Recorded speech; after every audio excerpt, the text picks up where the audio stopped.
Well, hello everyone, and welcome to the undisputed heavyweight champion of the world show made for the fans by F.A.N. I'm your host, as always, Richard Tiemann, and this is the award-winning Fan Show.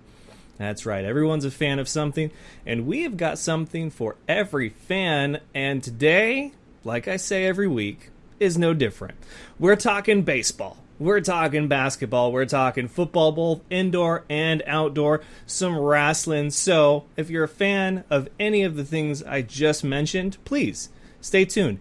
And even if you're not, you should still stay tuned because it's the Fan Show. And I want you to be a fan of the Fan Show. Be a proud member of Fan Nation. So, shall we begin?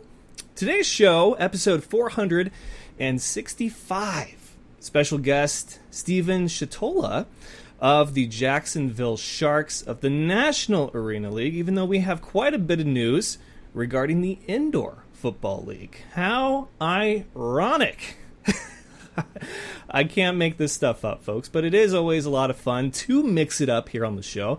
He's been a big fan of the show, always wanted to be a guest. I said, well, let's talk a little. There seems to be some unnecessary tension and beef between the two leagues, so I'm not saying that I speak on behalf of the Indoor Football League, and he most certainly does not speak on behalf of the entire National Arena League, but we can coexist, can we not? Just like Chris Jericho and his friends in WWE, they coexist just fine, even if they represent different companies that are at odds with each other. I don't believe that to be the case for the IFL and the NAL, but we do have plenty to talk about today, and I think really the theme today is variety and a look ahead into the future. And by that I mean, of course, sports are kind of back. There was a close call with baseball, which we will touch on also as mentioned. But right now a lot of people are really looking towards the NFL to see what's going to happen since the announcement that preseason was canceled. And then everybody else is looking to 2021 to see just what is going to happen. So without any further ado, let's get into it with today's headlines.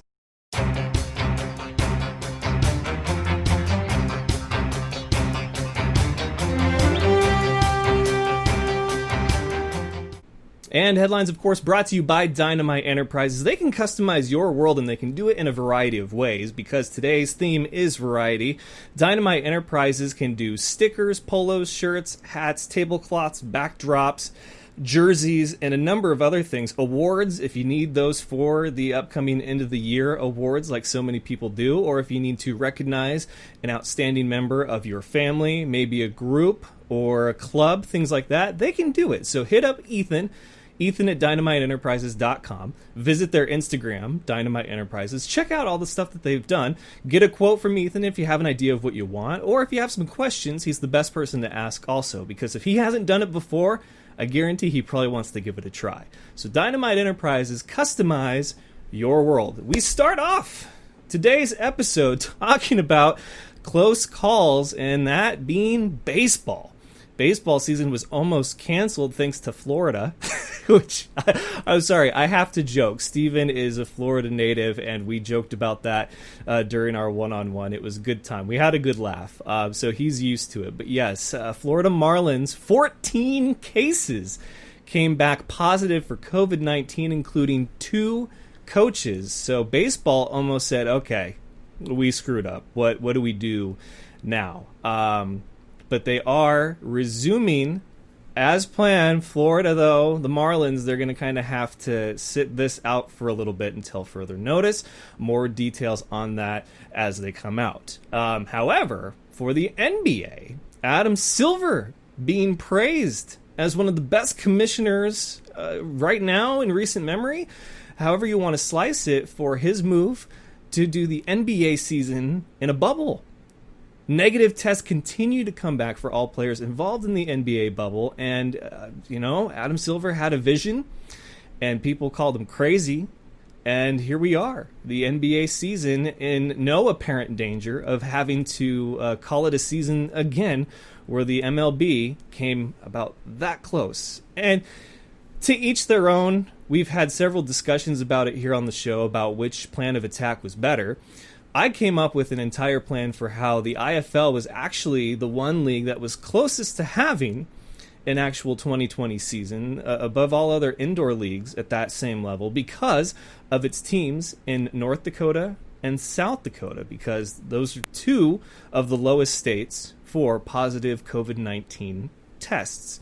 Now, people kind of scoffed at the idea of having a 7-game regular season. You have 8 teams advance to the playoffs, 3 rounds, so about 10 total games for the winner or for those in the championship, that you could house them in Bismarck and in Sioux Falls, and you could pay to have them housed there using the money that they would have paid to house them locally in their own demographic, their own city, and then all that money that you save on travel goes to food, amenities, things like that. People wonder about the resources, though. Where are you going to get tests like what the NFL is doing to be able to test every day, every other day, or even every week? Well, that took some thinking. But given the climate of things and how quickly things are becoming more and more available for not just sports, but for everyone, Sanford is a huge name in the Dakotas. So are you telling me that you don't think it would be possible to have the 2021 IFL season presented by Sanford Health? I heard dollar signs. Did you hear dollar signs? I heard dollar signs. Cha-ching! Boom! Not saying it could work.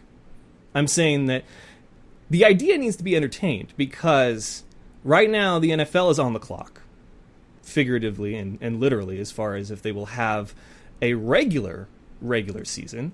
But for the rest of sports, once they're done with their expedited mini seasons, we turn our attention to a new year and see what's going to happen with them post-pandemic, or as we still reach post-pandemic, as we flatten the curve. There's a lot of questions yet to be answered. I think each league, each sport, needs to be well prepared. Let's see here. In other IFL news, expansion, 'tis the season right now. The IFL is expected to have expansion conference calls tomorrow and next Thursday. Deadline for expansion is to be July 31st. But of course, they are waiting for interested parties to make sure that they have everything in order before they make their pitch on these conference calls. More on this as it unfolds. It looks like I should have one of the IFL officials on the show the week after next once all the expansion talk has been done, and we'll see what the outlook is for the 2021 and 2022 season, as yesterday it was officially announced that the Columbus team that has postponed its IFL debut from 2021 to 2022 will be the Wild Dogs. Yes, the Columbus Wild Dogs, or Hyenas, however you want to spin it. They will be making their IFL debut 2022. I like the helmets. The logo is growing on me. I'm not sold on the uniforms yet, as you can see on ColumbusWildDogs.com or on their major social media platforms, Instagram, Twitter, and of course, Facebook. So that would be a 14th team for 2022. But what about 2021?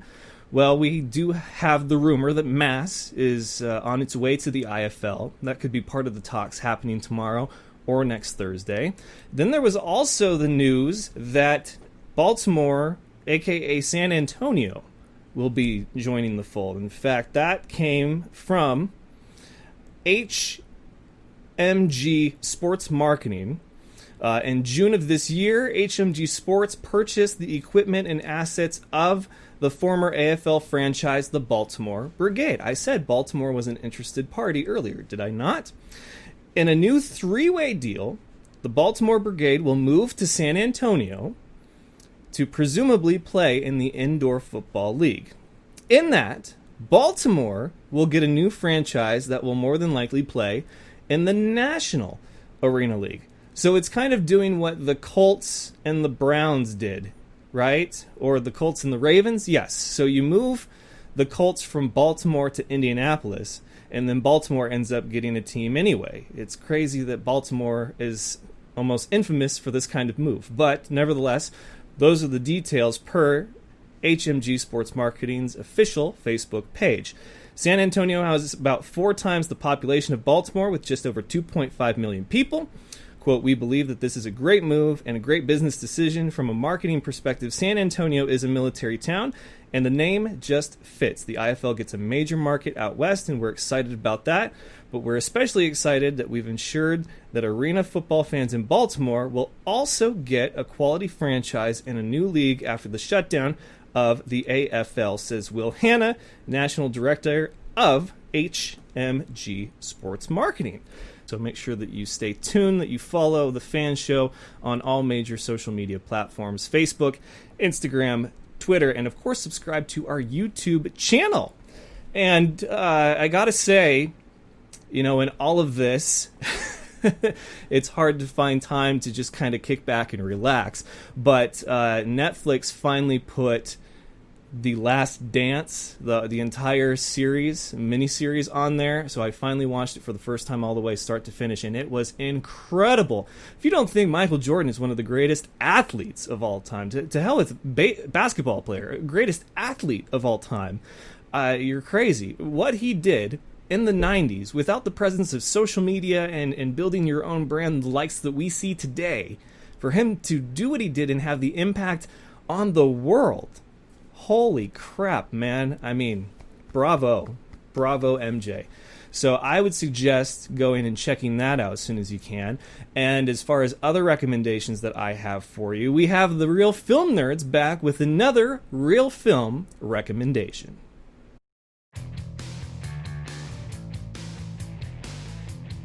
Richard, it's Matt and Mike of the Real Film Nerds podcast again. And this week we sat down and watched an awesome Netflix original called The Old Guard, starring Charlize Theron. Mysterious Mike Talent, you want to give us a little nod about what this movie's about? Sure, Matt. But I just wanted to take a minute to look at my cool new background. I'm all technology now. Yeah, you're in a movie theater just like me. Yes. Yeah, real film nerds, see? Even though we can't go see films.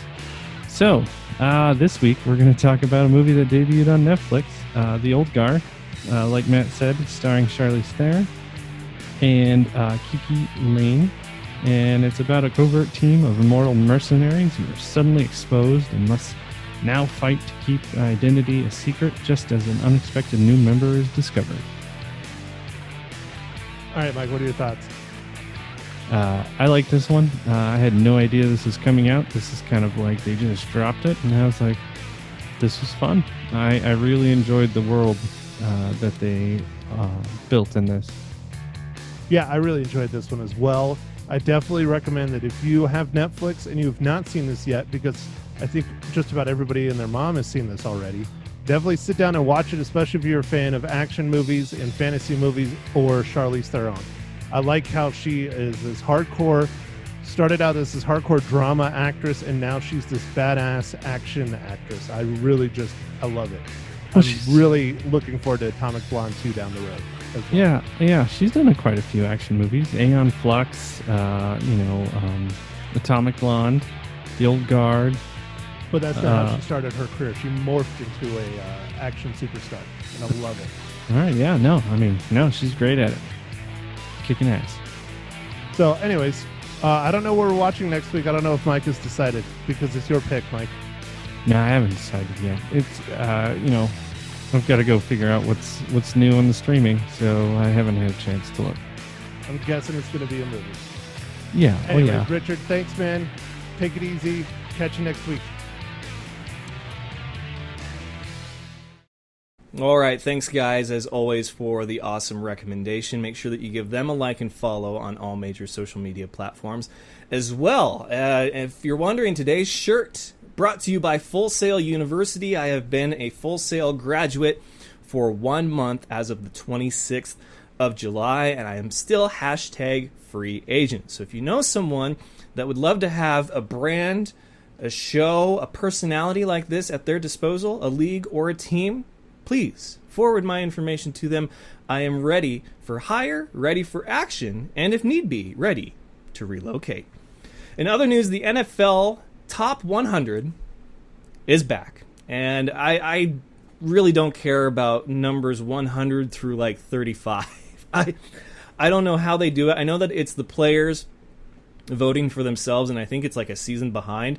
My top 5 prediction, though, I put out on my personal Facebook page today and tweeted from the show's Twitter account as well. I believe will be CMC, Christian McCaffrey, Lamar Jackson at number 4, George Kittle at number 3, Aaron Donald at number 2, and Patrick Mahomes at number 1.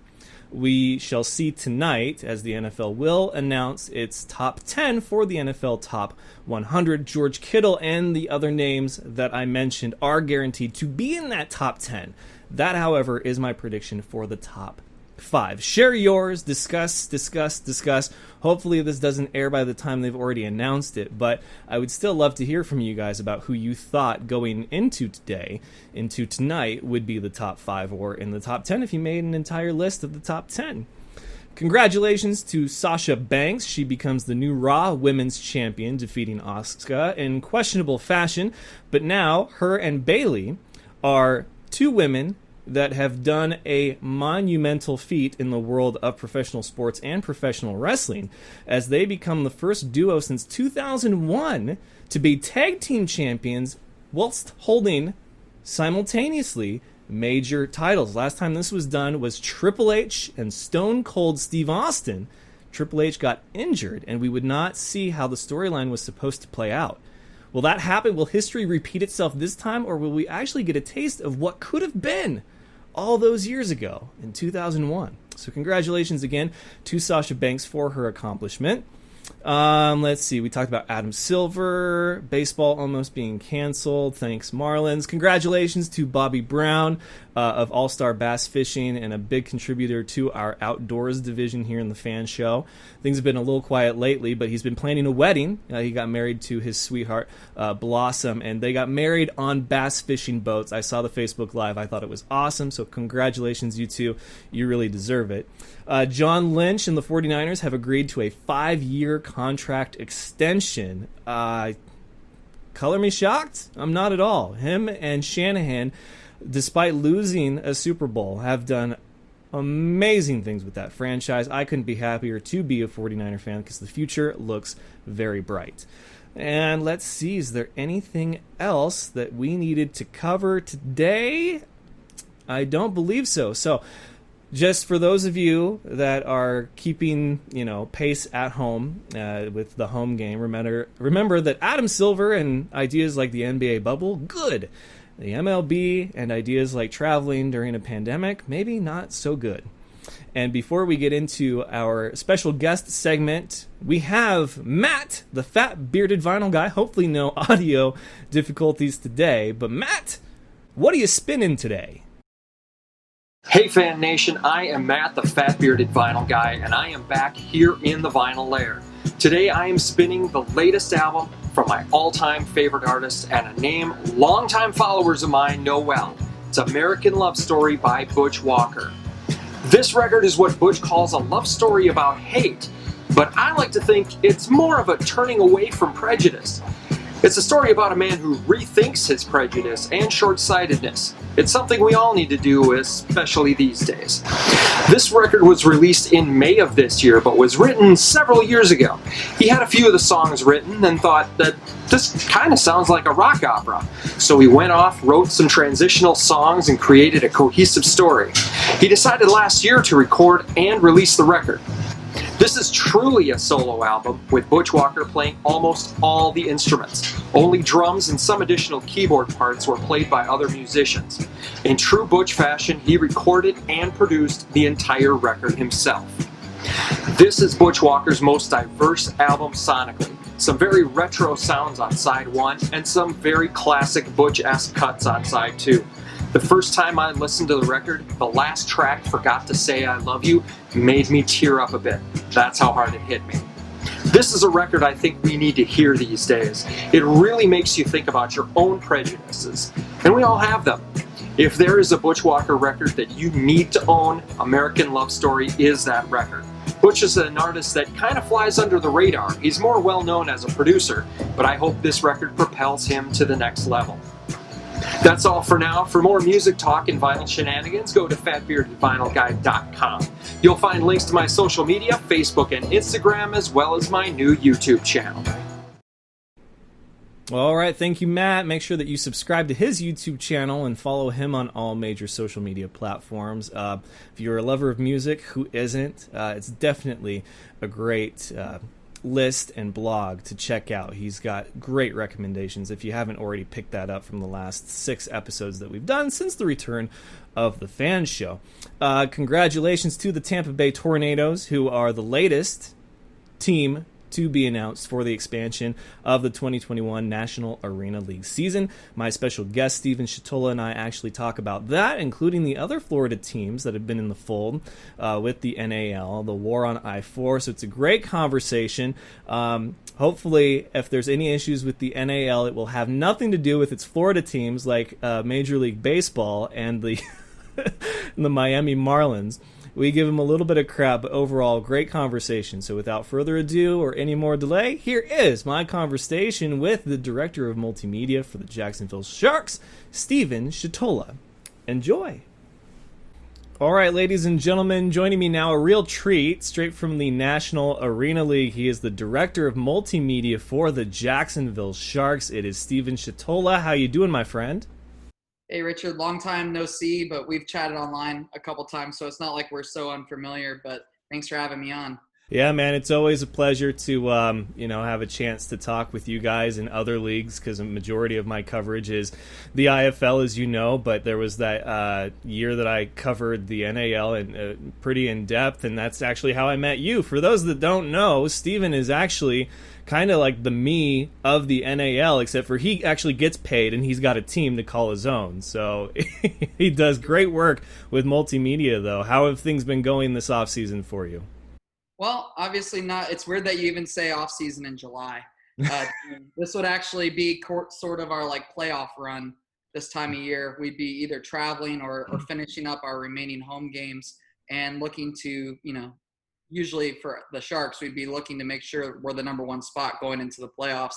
So it's been really weird not traveling, really weird not having games. But it's a fair adjustment compared to everything that's going on. We're not the only league that's been affected by this, and we're not the only team that's been affected by this. So we're doing what everyone is, which is staying safe, following the guidelines and everything like that, and still trying to stay active, still trying to interact with our fan base, and still encouraging people for 2021. Like our commissioner said in an interview a while back, we're still going to have the season. It's just going to kick off in April 2021.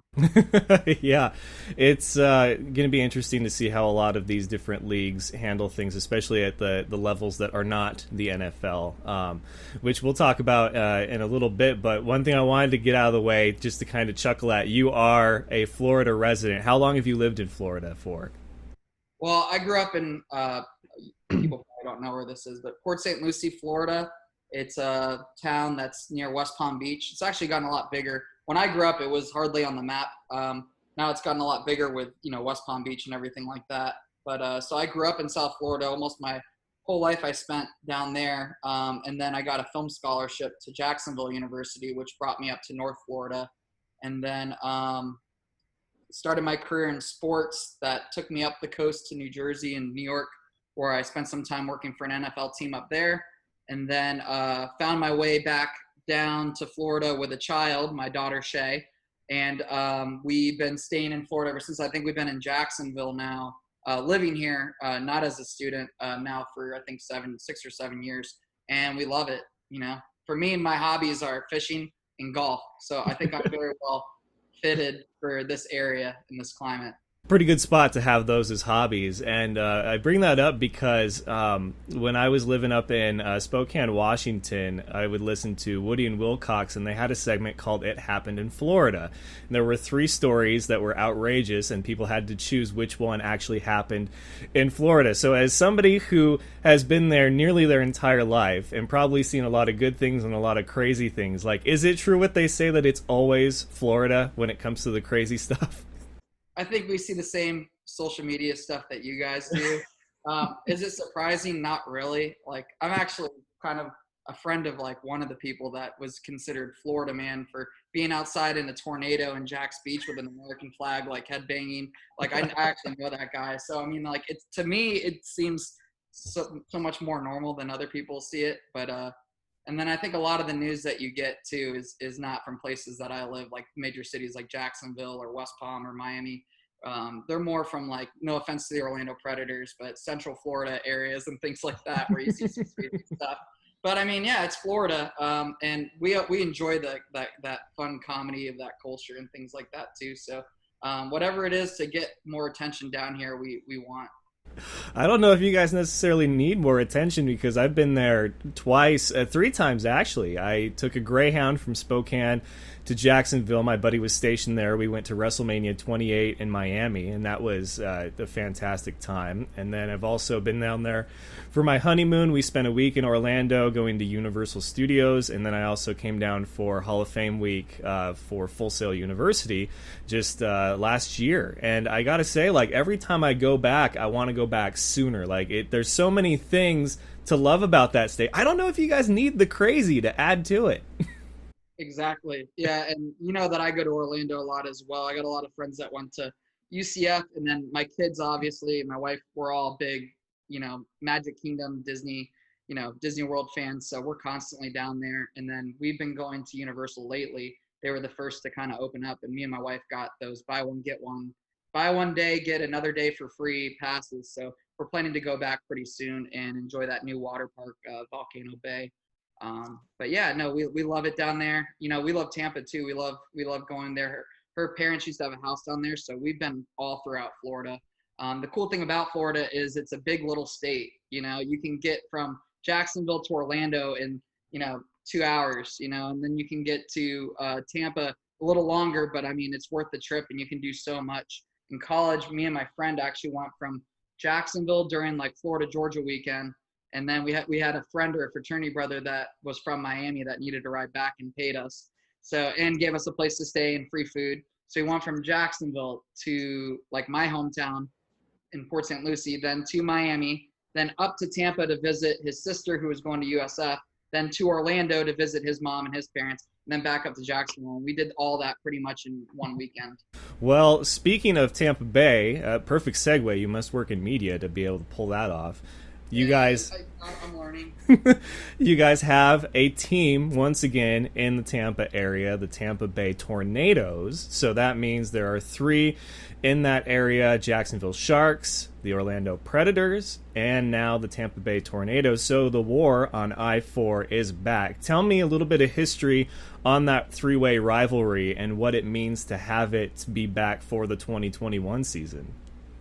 Sure. Well, really, the war on I-4 has always been, a Tampa-Orlando thing.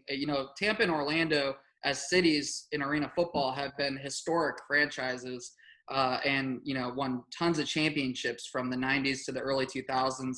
And a lot of big names have come out of both of those franchises. Jacksonville is actually sort of the new kid on the block when it comes to arena football history.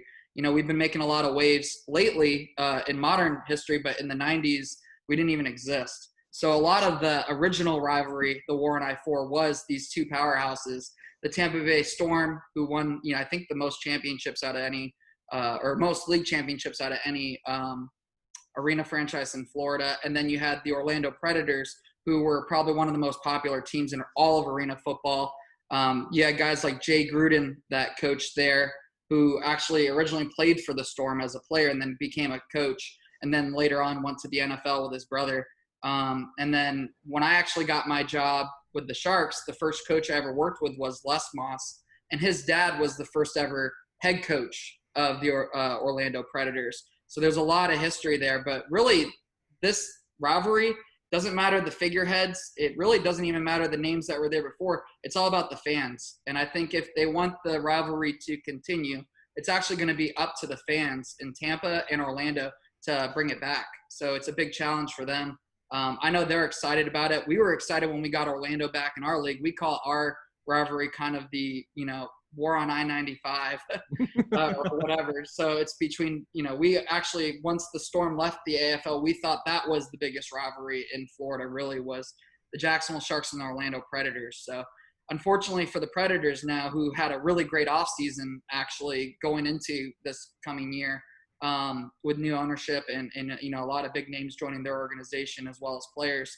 they got to face two rivals now. They got us up north, who are the league champions, and then they got their old rivals in Tampa. Now, it's not the exact same Tampa Bay Storm, so I don't want to mislead people. It's the Tampa Bay Tornadoes, which we're really excited about. They're not going to be playing in the same arena. They got their own arena, but it's going to be a really cool new franchise, and we're excited to see how they fare. But I am interested to see how Orlando is going to fare as well. Coming back as, really as an expansion team for the NAL, they had, 2 years off. So it was hard to come back so quickly and get things going. So although I was impressed with the games that they pulled off and that they did challenge us in a game or two, but I think this year, 2021, the Orlando Predators are going to be a completely different team and could potentially be, a team to look out for going into 2021. Yeah, it's going to be a lot of excitement. I love when there's new faces in the league. Obviously, you guys lost the Massachusetts Pirates, but you've gained since then the Louisville Extreme and now the Tampa Bay Tornadoes. So, you lose one, you get two more, which is great turnover for a league at this level. But, of course, everybody is concerned with, will there be a 2021 season? Because right now we've seen, 4 sports come back, and you have the NBA playing in a bubble. Hockey is going to play in a bubble. MLS soccer, which has done all right. But then baseball was the big question mark because they were actually going to travel. And now we've seen what happens when you travel too soon. Sorry to say, it happened in Florida, the Miami Marlins. So what do you think we see with the NFL? Because in my mind, they're sort of the spearhead of this whole experiment with how we can have sports in somewhat of a normal capacity that we've had before without having a bubble or without having, 2 host cities or things like that. What's been your takeaway watching all of this kind of unfold over the last month? Well, minus a cure for the virus, we all have to figure it out. And not to double back, but one of the reasons the NBA chose Florida because the timing at the time, with the information they had, Florida was actually one of the best places to go as far as the statistics that they had on the virus, the amount of cases compared to the Northeast and to the Northwest. So Orlando originally was a great idea. Then months progressed. So it's so interesting to see the timeline of things that are happening with this virus and how it's affecting sports teams. And barring that Orlando had a great venue and great location to maintain this, they could have went to other places, but they chose Orlando for a reason. Looking back, maybe they can't control the future. They can't predict with a crystal ball what's going to happen. But I think they're still doing a very good job of being one of the best leagues of being able to control their policies and control their players. Where baseball, which by the way, baseball was one of the first teams to announce they had a strategy. So was their strategy the most developed? Looking back or looking on it now, maybe it wasn't. Having the traveling teams was a good idea, but for them to be the first ones to stand up and say, hey, this is what we're going to do. We're going to play. In fact, here's the dates that we're going to start playing. Of course, months go by and a lot of things happen, and that compromises a lot of the initial plans that were made back in April. But, it is what it is. But I see Major League Baseball is having a harder time not having a bubble and not being able to control individual franchises, individual management groups and things like that. It's a lot harder when you're dealing with operations outside of the cities. So I think one of the things looking at arena football, we're not going to have the 30, 40,000 people in a venue. So I see a lot of events, and I've actually been to things and been out, in the open, of course, always covering up and following CDC guidelines and being safe, especially with someone who has kids. But I see our events being much smaller at smaller venues, where other events like, big concerts and big rallies have happened and things like that have had way more people than our attendance would ever be. So I could see if events like that are happening, I don't see why we couldn't have events in our venues, controlled with safety guidelines as well. So, it's not crazy. If a theme park can open with 50,000 people spread out or at, I think, 25 or 30% capacity, if they can do it and have people, at some point these people are going to restaurants inside the park. At some point these people are enclosed in areas all together, and they're able to still distance themselves 6 feet apart and still be completely safe. So my logic in my mind, and I'm only speaking for myself, is if these things can happen and these events, these rallies and things like that with all these people can continue to go on and be completely okay with local government, as long as they're okay with it, I don't see why we wouldn't be able to play. And I know that we're committed to having a 2021 season. So those are the things that we're taking into account of how can we make not our bubble, but our system work, whether we'll be a traveling or if we'll be in-house or not.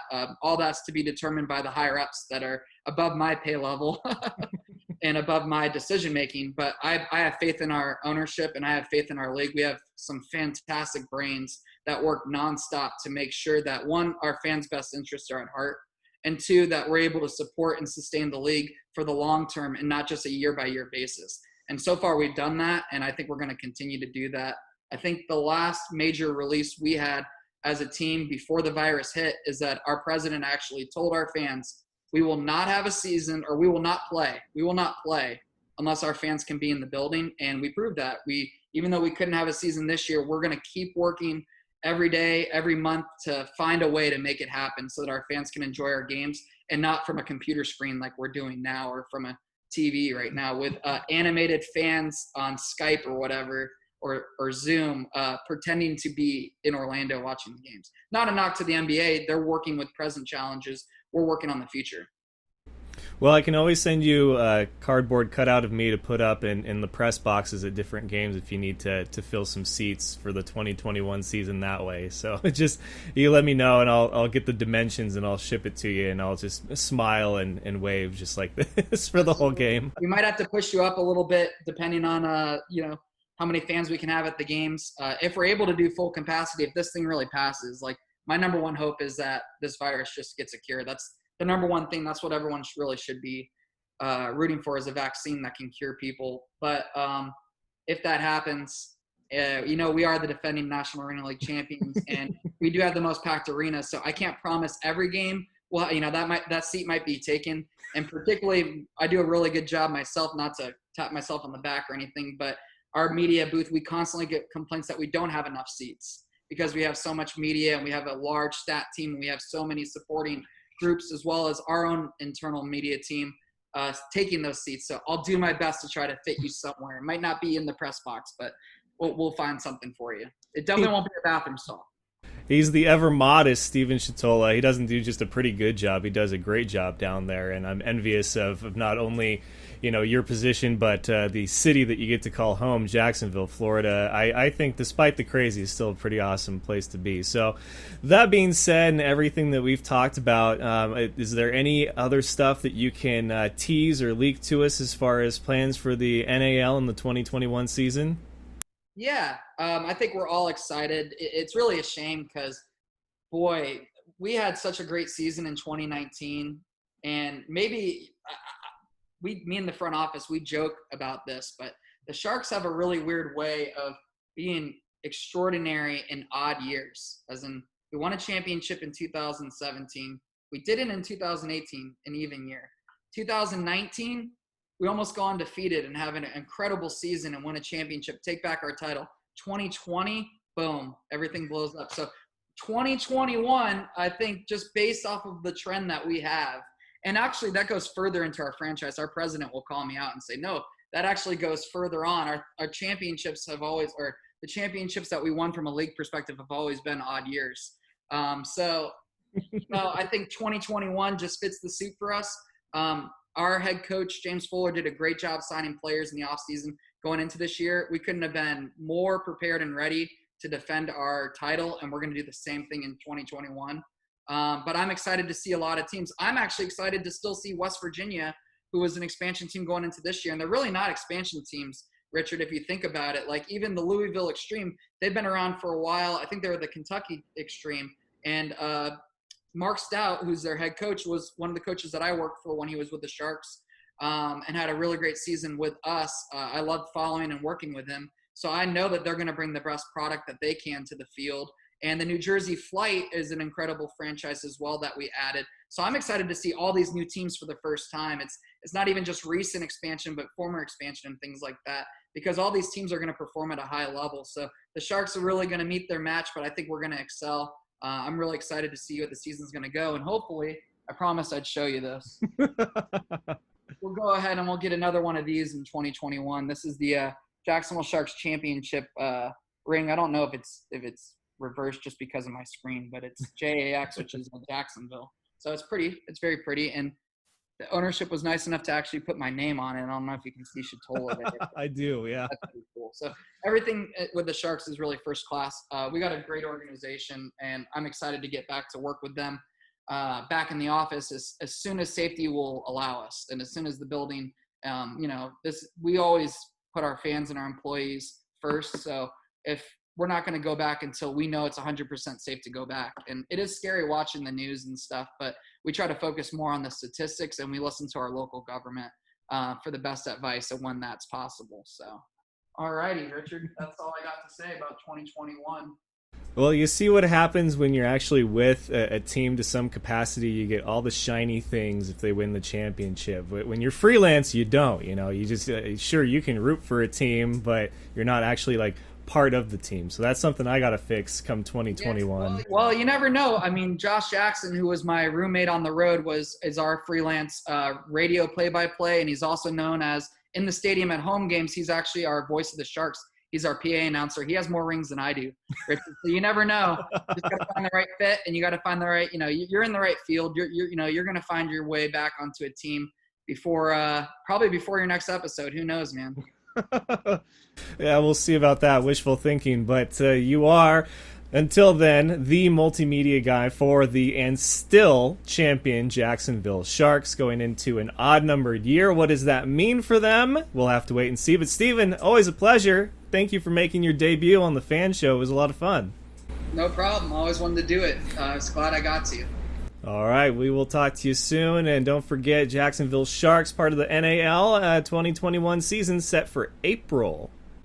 And one more big thank you to Steven for joining me. I'm glad I could make his wish come true as far as being a guest on the Fan Show. It's always great to hear people tell you that they're genuinely a fan of what you do and that they would love to be a guest on the show. And so we try to make that happen here on the Fan Show. And I know that Steven is very well versed, very well spoken individual. He does great work. We have a tremendous amount of respect for each other, despite kind of representing two different leagues that have been known to be at odds with each other. But not right now. We can coexist peacefully.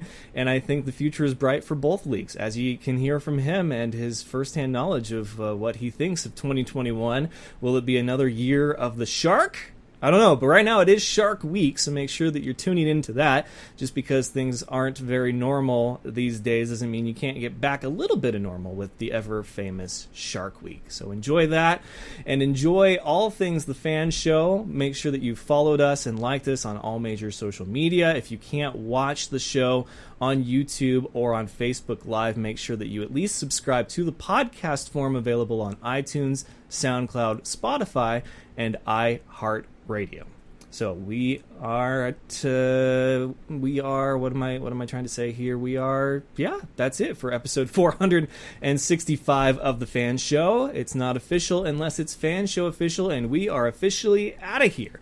So remember, folks, best of luck to you and yours. Go Niners, and it's all fun and games until you butt fumble. Good night, folks.